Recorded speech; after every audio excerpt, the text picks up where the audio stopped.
It was a Black Thursday in Lagos State yesterday, with about 6 persons dead and several others injured after a train collided with a staff bus. 71 people were wounded, 29 of them critically injured. Governor Babajide Sanwo-Olu says he will suspend campaign activities to mourn the victims. 3 days of mourning have been announced. Our Rise correspondent Fadesola Shotinwa reports.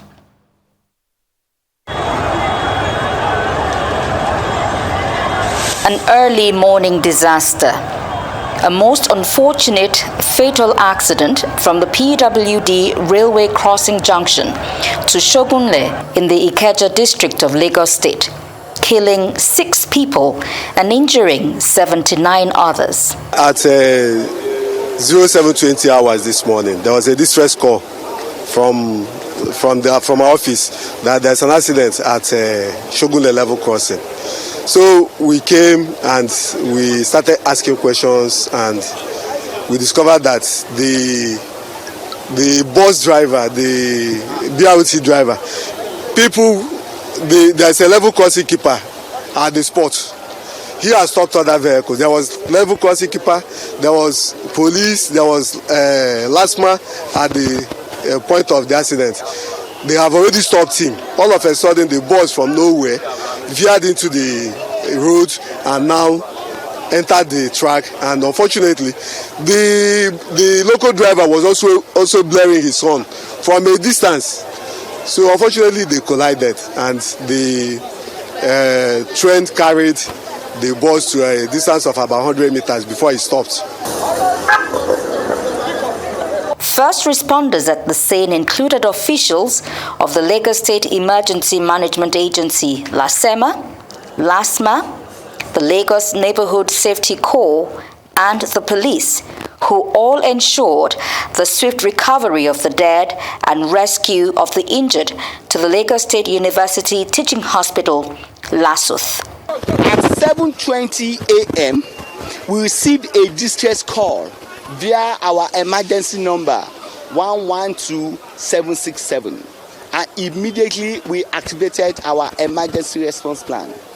All the key stakeholders that are important in managing emergency moved to the scene, and the location is at Shogunle PWD railway crossing junction, and it involved a luxurious bus that was conveying Lagos State staff officials and a moving train. Immediately, we commenced rescue activities. On a follow-up trip to LASUTH, the medical team had set up an outdoor triage center for speeding up injury level profiling and supporting immediate critical action. The injured also included some dependents of the civil service staff.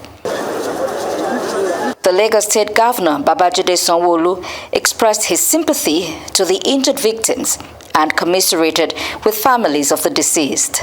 We have 85 passengers that were in the bus from the immediate triage, that was conducted, and to separate, various degrees of injuries. 42 were classified as moderate injuries. 29 are serious injuries. 8 are mild injuries. And unfortunately, we have recorded 6 fatalities. 2 were brought in dead from the site, which was what LASEMA, first respondents, talked about. But here in LASUTH, we've had 4 additional deaths, at ICU, and some while undergoing the surgery. So we want to encourage the public who wishes to donate blood to comfort. And because the blood bank that we have, you could see that they've responded immediately very, very well. We are in good supply. We have more than enough blood to take care of all of the patients. But indeed, as is done everywhere, you need to restock back that bank. So that's what we're calling on the general public who meets the medical condition to donate blood, to come forward and just, in their own donate so that we can replenish the bank. I will be instructing the head of service to declare an half-day work tomorrow, meaning that by 12 o'clock tomorrow, people should be asked to leave work so that we can jointly mourn our staff, our loved ones, people that needs to be taken for burial and rest of it in Lagos or even outside Lagos. They can be followed with, and so it will just be a short day tomorrow. And I've also instructed that all our flags, Lagos State flags, and political flags, should be, raised, at half-mast for the next 3 days. We're actually also declaring, a 3-day, mourning for us as a state. Meanwhile, the entire scene of the accident has been cleared of the wreckage of the bus and vehicular movement resumed. Fadishola Shotingwa, Arise News.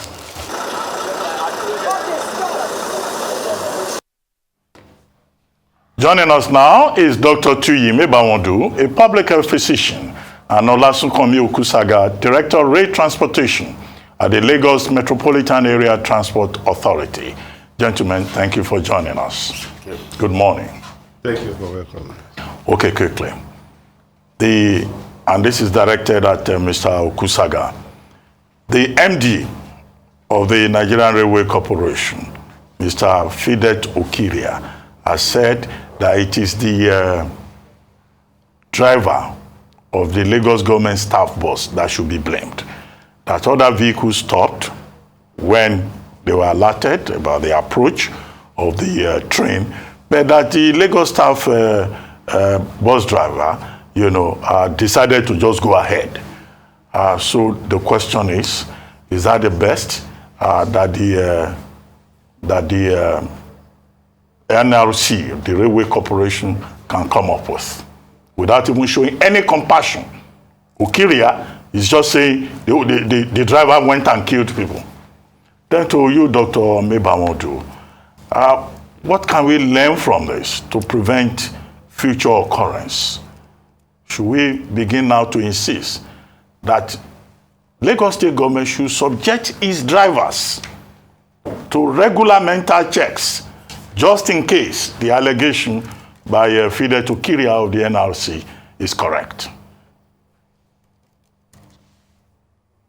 Who will go first? Well, maybe Mr. Okusaga. First and foremost, it was really a sad Thursday.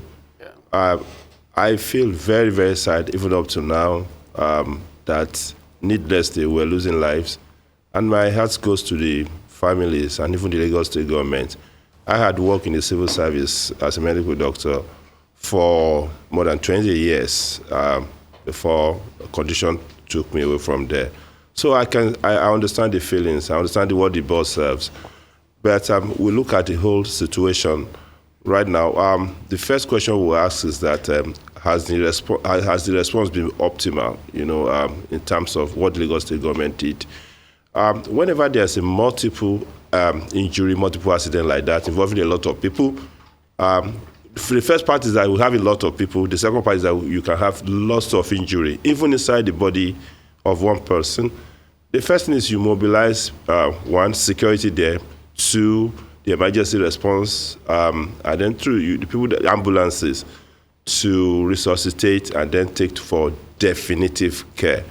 Now, we know the challenges of Lagos and driving, but again, rules are rules, which all of us needs to obey. Quite a lot of us, we run away from obeying the laws, and then we're seeing that effect right there now. But we look at it from resuscitation to the definitive care. Given those circumstances, we've done very impressively.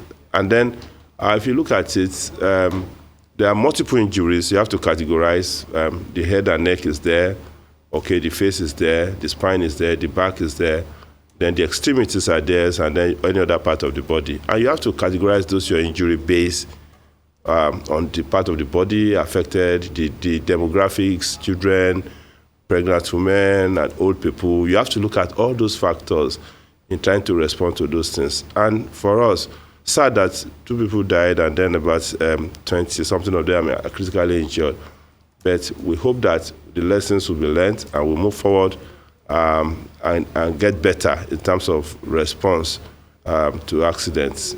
But the rail people, I think they can really do better. I think the rail people can do better. I'm talking about the Nigerian Railway Corporation. But I leave that to Mr. Okusaga to thrash out. You don't want to comment on what Lagos State government should do about their bus drivers?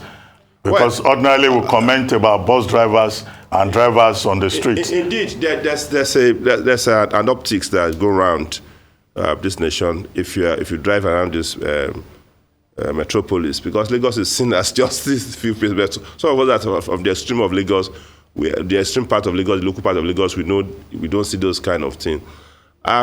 The public bus drivers, whether Korokwe or Danfo or whatever you call them, they are a sorry sight. And then now, the challenge before Lagos State is to really manage. What do we do? Do we go to the extreme ways and implement our law? But when that is being implemented, people start wondering, you are too harsh, this thing is happening. And then those things become a huge challenge. Now, in reality, there's no reason why certification of drivers should not be top-notch, especially if you are going to drive a lot of people, those critical workers, to office.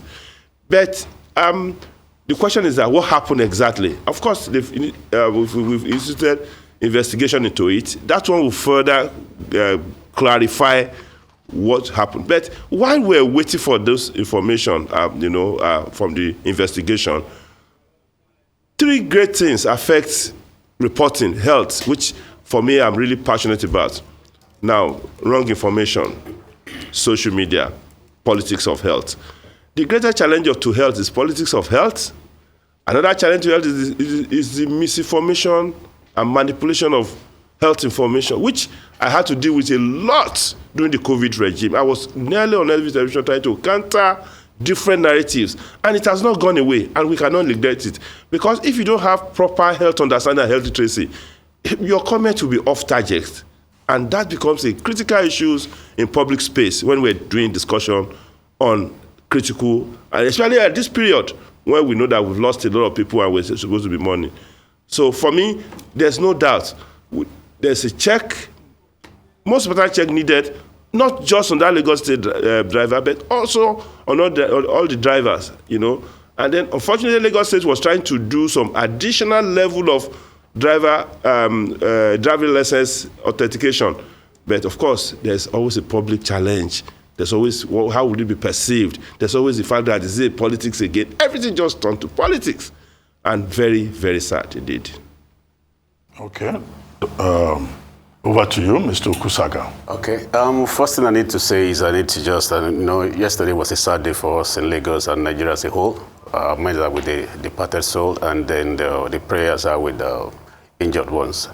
And on the issue of the accident and what MD Edelsey said, I will not comment fully on that because they've set up a panel to look at it. That's the information I had as of yesterday, to look into the accident and come up with a detailed report that will be shared with public. But in the meantime, I think I might a little bit leaning towards in the sense that drivers generally in Lagos and in Nigeria need to be trained or retrained and certified. Incorporating that into their driver license skill, I think that's the way to go, because we can't just be having vitalities on our road on a daily basis. And secondly, on the accident itself, as you said, as a railway expert, I understand there are some measures that are supposed to be in place, which are in place because we have about 3 levels of safety that's supposed to be in place, and at early level crossing, both local and international, as against international best practice. One level of it is to have what they have in there, which are gatekeepers, which NLC has without maybe about 500 meters approaching any level crossing. The gatekeeper will come out because he knows it's sharing, and they come out with a flag and horn and then tell stop vehicle from crossing the tracks. Then the second level is to have a temporary barriers with a gatekeeper mounting it. And we have the third one, which is what they call the automated one. And the 4th level of it is total elimination of that level crossing and have at grade rate crossing and then an overpass or a bridge for vehicular movement. That is the way, that is the standard. And in terms of the approach going forward, or what we think to do is that Lagos State as an entity or as a state government that is responsible for life of the citizen, we in charge of the track itself, we have some certain collaboration with federal government. That PWD, where the accident occurs, have been, federal government has, I think, to the best of my knowledge, that contract has been awarded for a contractor to have what they call level cross and add grade rate crossing and an overpass across the corridor. So that is going to be total separation. We don't have any interface with the vehicular movement and the rail movement. And in terms of the accident itself, it's preventable. We can prevent it. It's not supposed to happen. From the preliminary investigation we had, because we went there with the Commissioner of Transport and the MD of Lamata yesterday to look at it, and then from what he saw there, it's preventable. But what we have is something, it's not something that we need to talk about. It's sad about it, but we'll definitely do something going forward. All right. Thank you, Mr. Okusaga. I'd like to start from where you ended with regards to you saying that it's preventable. Yeah. You know, one of the things we talk about when we have accidents like this is that we're often reactionary and we're not proactive. So what are some of the measures that whether the NRC or the Lagos State, Lamata could have put in place to prevent the lives of 6 Lagosians being lost? It would be really good to hear that in terms of, so that going forward. And then at what point will this contract kick in? Are you going to close off that route until it's done, and other spots around Lagos as well? Because this is important. We want to prevent anything like this happening again. And for Dr. Mebawondu, you know, one of the things I noticed in the video that was shown with the Chiraja you talked about, that's the initial assessment of how bad the injuries are, to know what they need in terms of response, is that the victims were on the floor, and this had come up a number of times. That is this how it is managed in Lagos State? Was this properly managed? Could they have been put on a bed space? Could the response or the initial assessment have been done in a more decent manner? That's what I'd like to ask you. I'll start with you, Mr. Okusaga, then Doctor can respond afterwards. Thank you. As you said, in terms of Lamata and Lagos State, we are being proactive. And I'll explain what we've done so far and how we're going about it. When the concept of coming down, like we want to have a rail operation from Agbado all the way to Marina, we call it the red line. Okay, we look at sharing, having a separate tracks. That was the initial concept. But over time now, federal government they started implementing their own tracks. And we look at it, we said the only possible option is for us to have a share track. So from there, we have a series of meetings with the former ministers and Lamata, Lagos State. We look at, okay, in any railway operation worldwide, we can't eliminate totally the word level crossing, because there's interface, there's intersection with the public, with the road, when we have train transportation. We said, okay, the best approach is to look at following the fourth method I've mentioned, the standard, in terms of barriers, temporary, automated, and total elimination. We said, we went on the corridor itself from Agbado all the way in the Lagos metropolis, which is what we concern Lagos. We look at it and they said, the best way, having in mind our own peculiarity of our own people, the way we drive, and then we will out to traffic laws and all that, we said, let's go into total elimination, because they're what they call human error, in the first 3 I mentioned. So we decided to go, and then we look at it with NRC. A study was done. They identified 10 authorized at-grade crossing, level crossing, from Agbado all the way to Lagos axis. So we had a series of meetings. We said, it might be costly, but let's just do total separation. So train at grade and an overpass or flyover, depends on what you call it. So there's no interaction with vehicular movement and train movement. So from the discussion, we identified 10. Lagos State decided to pick 5, and federal government decided to pick 5 as well. So we, as we speak, we have 4. We've commissioned 1, which is the Pennsylvania one. We have other 4 that I can say categorically now, 90 to 95% complete. One is the one in Ikeja, the one for you can see it on the Oshodi-Abulegba Road. That one is about 95% complete. We have one in Mushi as well, between Ogumoku and in Ogumoku axis. We have one in Yaba as well, between the Monitor Mohammed and the Tejusho Market. We have another one in Oyingbo, the MMM, and then the Papa Road. because we look at it and said, no matter what you do, human error will kick in. The best thing is to have total separation. So then federal government, they said, to the best of my knowledge, they've approved, and the contract will be, as I said, they come in April. But we told them then, because Lagos is a small place, traffic movement and all that, let's finish our own, or let's get our own to a stage where we will not congest the state. So let's commence our own. So now we've told them about a month ago or two that our own is about to be completed, then you can move in. That's why I have the information as of yesterday that they will be coming in. Thank you. All right. Thank you, Dr. Mebawondu. Yes, sincerely, I know that there are emotions when things like this happen. People expect the best, they expect more than a miracle to make sure that lives are preserved, because the summary of every existence is about life. Everything we're doing is about life, honestly. But for me, it's a place I've worked in with the system. Nobody is anticipating that we're going to have 100 people or 80-something people getting injured and will have to be attended to as an emergency. Now, even when the 9/11 happened, we saw the kind of response where people have to be laid on a flat ground to make sure that they recover.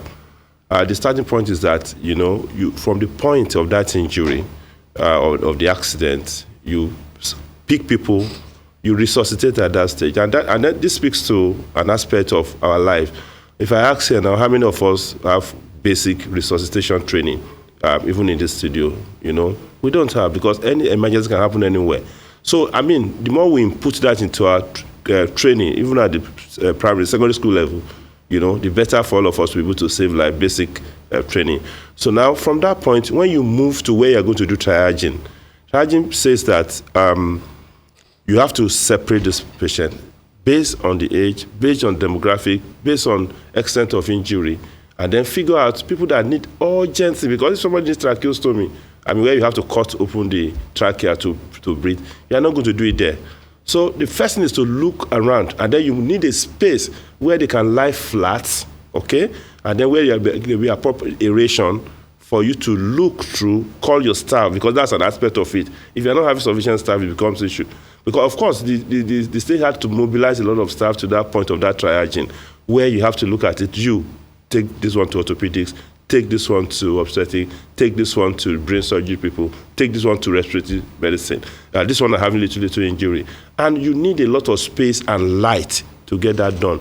Now, as we are not expecting 100 people to get injured and get wounded like that, the best thing is to create a cordon around them and a space where they can lie down. You can examine each and every one of them. It's done. Even in some instances, yes, any system can be improved. I consider that in a way we can always do better. And what happens in medicine is that when you run through a thing, you have to do a review.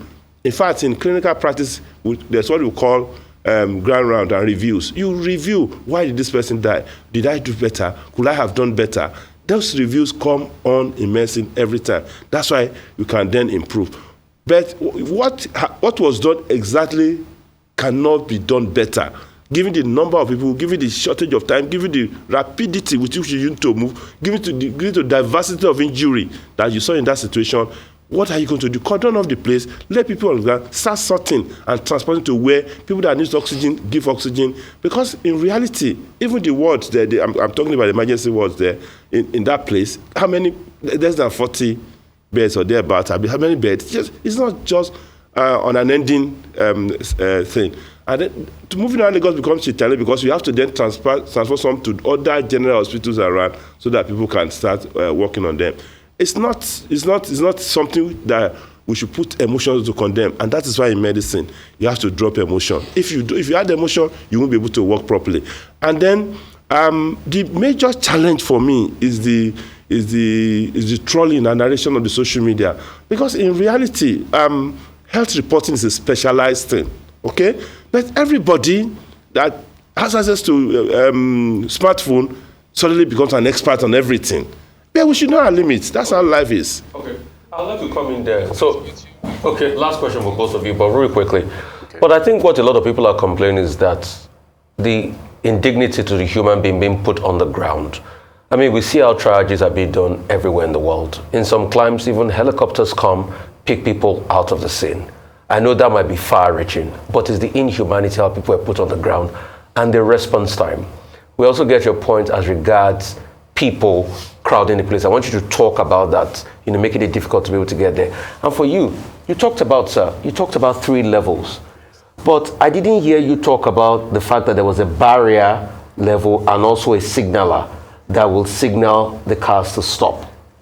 And also, thirdly, the question is, why this wait if it's pertinent for life? I mean, you're saying you have to wait on the federal government. Isn't that going to take a lot of time, to be able to get this done once and for all? Why this wait if it is pertinent for life? Because we cannot bring back the lives that we have lost in this regard. So that's one. I think he should start first, and I come back to you. The fundamental, the cardinal principle in health care services is do no harm. That's the cardinal principle. And you want to actually do it in the most dignifying way. Now, when we talk about dignity, now, when there's an injury, the first thing you want to do is to make sure the person stays alive, okay? Whether you're going to give mouth to mouth, whether you're going to stop bleeding, whether you're going to give the person the amplitude to be able to have free air to breathe, okay? Now, the first thing is this, you want to keep the person secret. You wall the place round, okay? Secondly, you moved human resources there. Thirdly, you do the trial, you transfer people quickly to a more comfortable place. Now, I've not seen anything not dignifying in trying to put somebody in a canopied area, barriers, and then trying to triage. Okay, we have expectation, no doubt. We're looking at a situation whereby we're seeing top notch, even in the best centers in the world, and no doubt, honestly, I've had my own copious experience of health services all around the world. I'm not joking. I don't go to look at anybody's breach whenever I'm out of this country. So we have had example. So by the time you have that kind of humongous number of people on a road, where a bus and train collided, you cannot expect everybody to be caring about what's your makeup, caring about whether you are sleeping properly, caring about those things that are very important to other people. But the first thing you want to do at that point is to save life. It's not the time to cry. And then what we've seen is that during such situation, either at the scene of incident or even at where you are responding. Okay. So sorry, I have to cut you because we have to take his own comment and wrap up the show real quickly. Your own comment. I think, thank you once again. In terms of, you talked about signalizing of all the stuff, and then why do we wait? And the barriers. Why were there no barriers there? Yeah, as I said, but internationally, and it's acceptable, it's 3 or 4 levels. One of the levels is what they've been put in place by the NLC, gatekeepers 24 hours, which is acceptable worldwide. But there were no barriers. There's no barriers. Okay. The second level is the one that have temporary barriers with the gatekeepers. Then the third level is the automated one that has the, what they call it, the signalizer, as you said, and the total elimination. That's the 4. So, and then if you go back, if you said, as you said, in terms of, okay, why do we wait? We look at, okay, the peculiarity of Lagos. If they have huge cranes working everywhere, the whole state will be shut down. So that's why we said, okay, you can see from Murtala Mohammed and now the Apapa and everything, there's traffic everywhere. So let's do this one first, but put the basic preliminary measures in place, which was done by NLC. Human error cannot be prevented. All right. Okay. Thank you. Thank you very much. Mr. Olasukomi Okusaga and, of course, Dr. Tuyi Mebawondu. Thank you for your time this morning.